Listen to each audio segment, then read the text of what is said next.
330 million country का देश America जो है हमसे जो है 3 गुना बड़ा है। हाँ। और हम उससे 6 गुना जनसंख्या में बड़े हैं। तो वो कहता है कि हम झेल नहीं सकते। और हम यहाँ 3 करोड़ बाहरी लोगों को हम झेलें, ये संभव नहीं है। जहां तक हिंदू लोगों के पास है। पर आप 3 करोड़ में से मान लीजिए 1.5 करोड़ हिंदू को आप झेल सकते हैं, लेकिन बाकी 1.5 करोड़ को नहीं। अगर नहीं झेल सकते तो भाई किसी को नहीं झेल सकते। देखिए नहीं ऐसा नहीं है, सबको झेल सकते हैं। ऐसा नहीं है। बात तो ये करनी पड़ेगी ना, बात तो ये करनी पड़ेगी ना। त्रिपुरा के जो स्थानीय लोग हैं यानी त्रिपुरी, वो आज घटकर माइनॉरिटी हो गए, 32% हो गए। वहां मेजॉरिटी कौन हो गया, राइट्स किसके पास है, और वहां पे चुनाव कौन लड़ रहा है?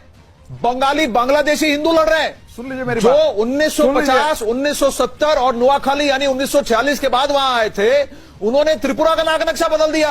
वहां के त्रिपुरा के जो स्थानीय लोग हैं वो अब वहां माइनॉरिटी में हो गए। रोहित चहल, अब आप मुझे बताइए, उनके लिए आप क्या कहिएगा? जो वहां के लोकल एथनिसिटी के लोग हैं, वहां के स्थानीय लोग हैं, वही इसका विरोध कर रहे हैं। असम की बात कीजिए, अहम, जो वहां की जो ब्रह्मपुत्र का जो पूरा एरिया है, पूरा जो ब्रह्मपुत्र वैली है रोहित चहल, वहां पर कोई 6 शेड्यूल नहीं लगा है। यानी कि कोई भी आकर वहां बस सकता है। अगर कोई भी आकर वहां बस सकता है तो वहां के स्थानीय लोग कहां जाएंगे बताइए? त्रिपुरा का नाक नक्शा बदल देते हैं, वहां के त्रिपुरी स्थानीय लोगों का ये बदल देते हैं। मेघालय मणिपुर का वहां का कल्चर बदल देते हैं, वहां इंडिजिनस ट्राइब को परेशान करते हैं। तो आप मुझे बताइए, और जो वहां के स्थानीय लोग हैं उनका क्या होगा? जो इंडिजिनस ट्राइब जिनको आपको उनको आपको प्रोटेक्ट करना है, उनका क्या होगा? यही बात